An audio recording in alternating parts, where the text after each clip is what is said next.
Om Swastiastu. Di sini saya akan menjelaskan malware Trojan dan ransomware. Namun sebelumnya, saya akan memperkenalkan diri terlebih dahulu. Perkenalkan, nama saya Maria Firalis Nanjung dengan NIM akhir 009.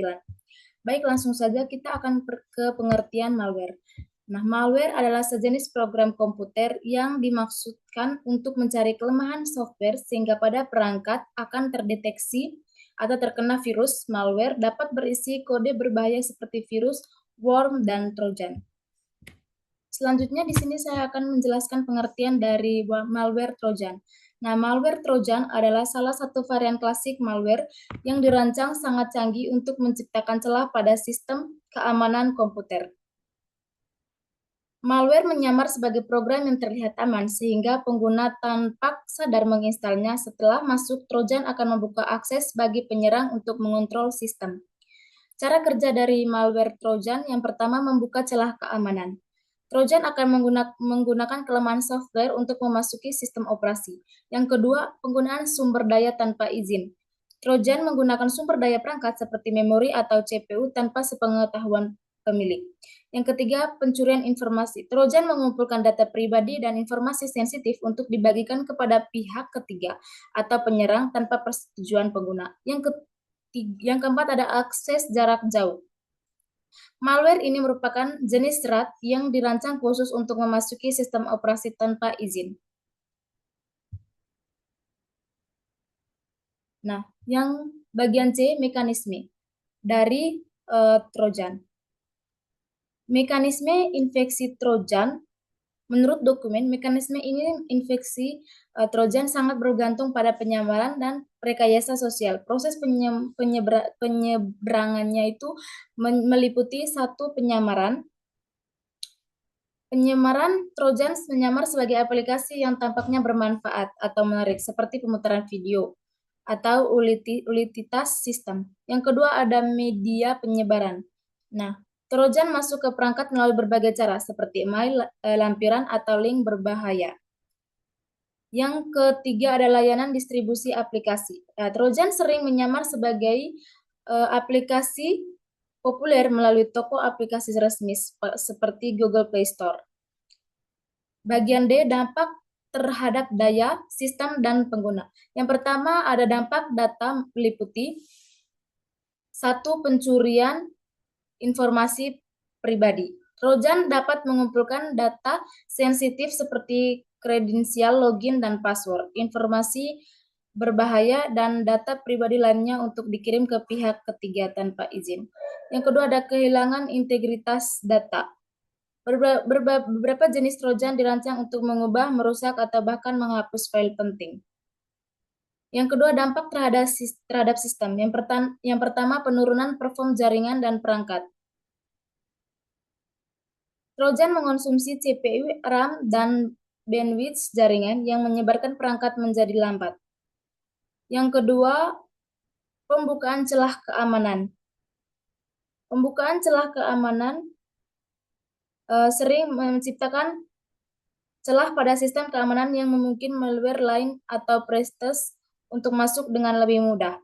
Yang ketiga ada dampak terhadap pengguna. Yang pertama, kehilangan privasi. Pengguna tidak lagi memiliki kendali atas privasi mereka karena aktivitas mereka dipantau. Yang kedua ada kerugian finansial, pencurian data perbankan atau penggunaan sumber daya perangkat untuk aktivitas ilegal.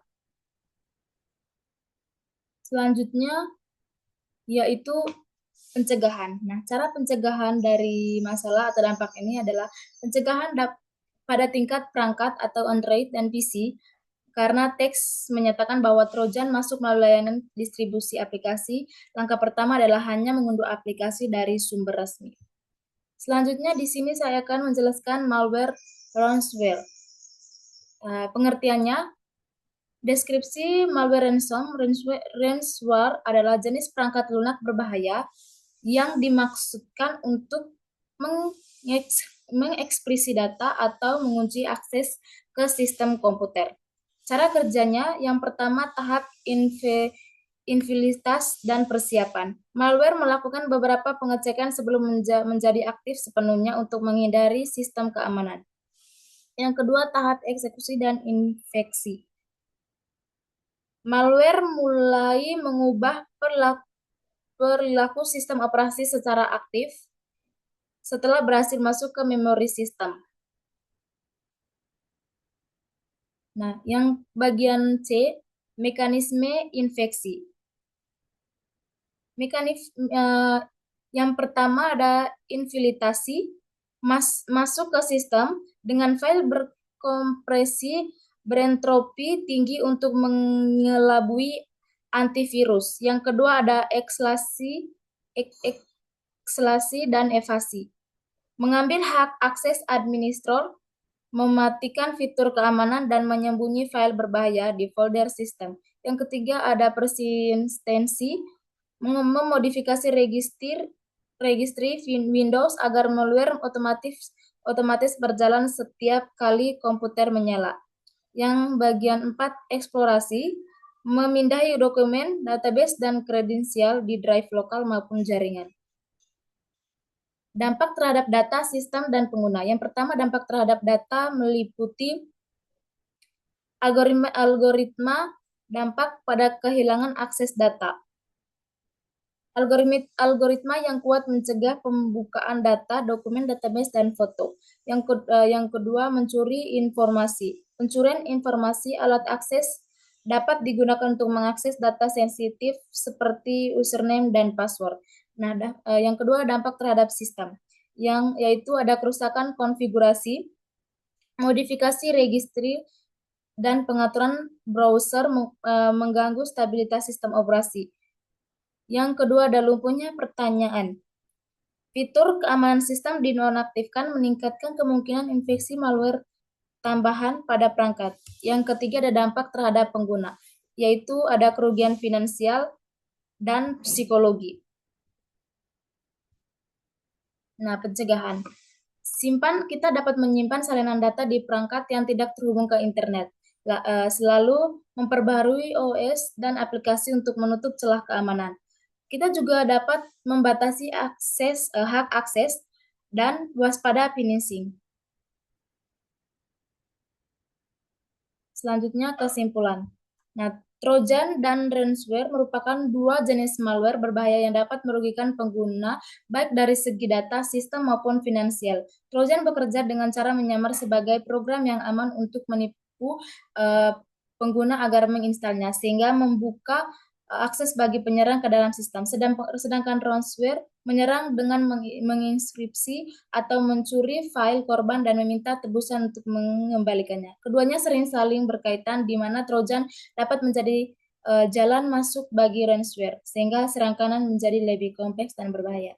Baik, itu saja yang dapat saya jelaskan. Apabila saya ada kesalahan kata, saya mohon maaf. Saya tutup dengan para santri.